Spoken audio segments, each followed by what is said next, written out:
Shalom jemaat terkasih. Kita berjumpa lagi dalam Bina Iman GKI Kristus Solo bersama saya Pendeta Daniel. Mari bersama-sama kita berdoa untuk menyiapkan hati pikiran kita dalam menerima firman Tuhan. Kita berdoa.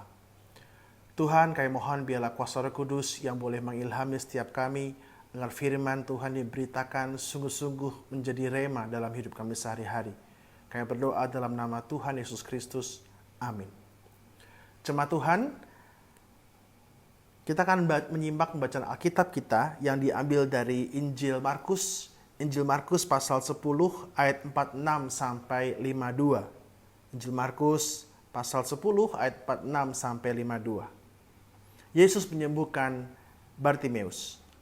Lalu tibalah Yesus dan murid-muridnya di Yeriko. Dan ketika Yesus keluar dari Yeriko bersama-sama dengan murid-muridnya dan orang banyak yang berbondong-bondong, ada seorang pengemis yang buta bernama Bartimeus, anak Timeus, duduk di pinggir jalan.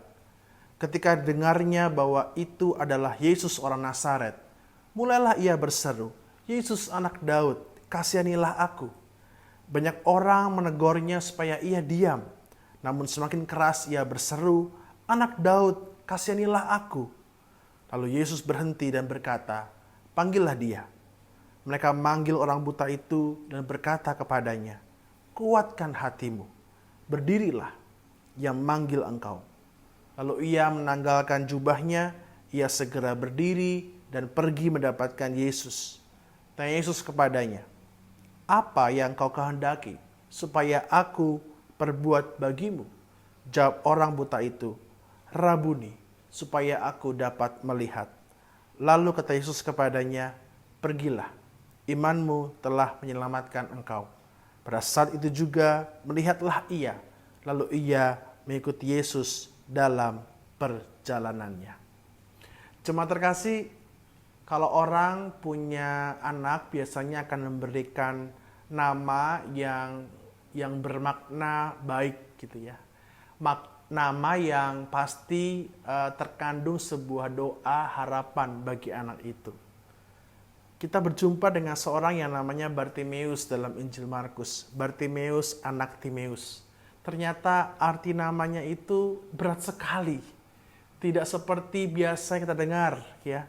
Biasanya kan orang kasih nama anak kan bahagia gitu ya, terang, cahaya, harapan. Tapi di sini Bartimeus itu artinya adalah anak bar gitu ya, orang yang tidak suci, tame. Jadi Bartimeus lahir dengan sebuah nama yang sangat jelek, orang yang tidak suci.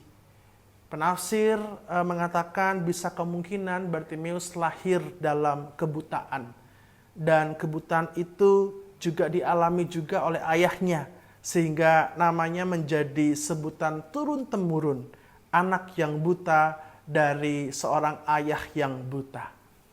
Kita bisa bayangkan stigma yang dialami oleh Bartimeus dan juga Timeus, bapaknya itu. Pasti ada berbagai stigma-stigma yang negatif, pergumulan yang berat yang dihadapi oleh Bartimeus. Secara ekonomi, dia sangat berkekurangan karena dia mengemis-ngemis, minta-minta. Secara sosial, psikologis juga dicap sebagai orang berdosa, tidak suci dan sebagainya. Nah, perikop kita pada hari ini bicara tentang bagaimana Bartimeus dalam kesusahannya, dalam kesedihannya, hidupnya itu, dia tidak menyerah.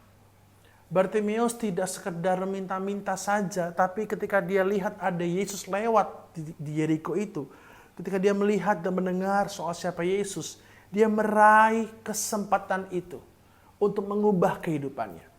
Dia tahu bahwa ketika dia berjumpa dengan Yesus, maka dia menaruh semua harapan pada Yesus.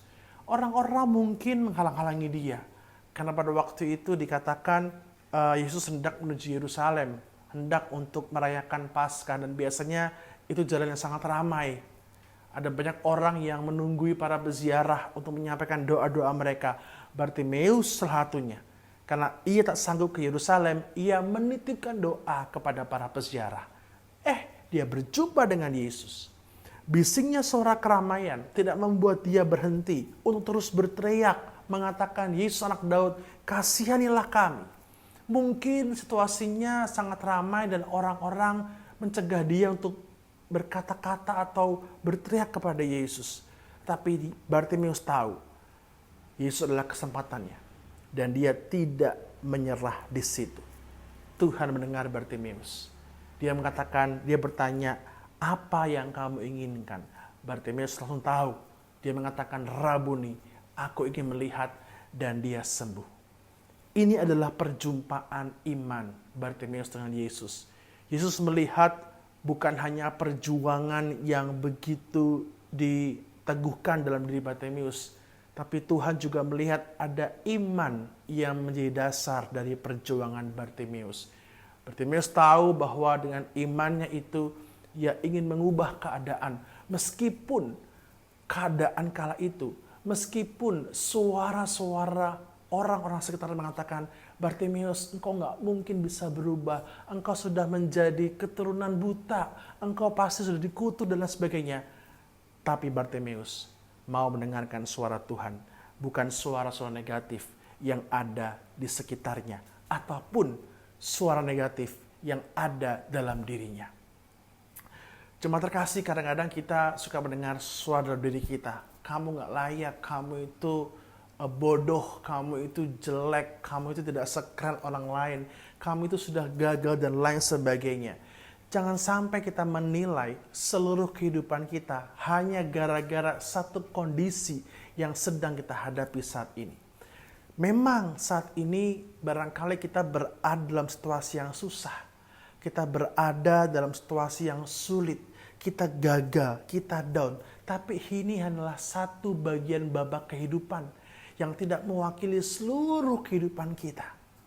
Jangan pernah kita kasih titik dalam kehidupan kita kalau Tuhan mau kasih koma dalam kehidupan kita.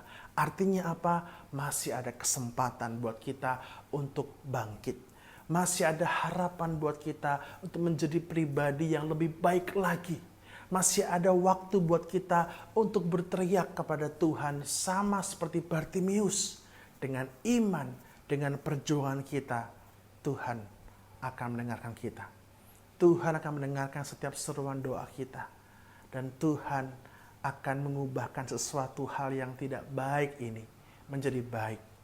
Karena itu, jemaat terkasih, jangan lepaskan perjuangan kita.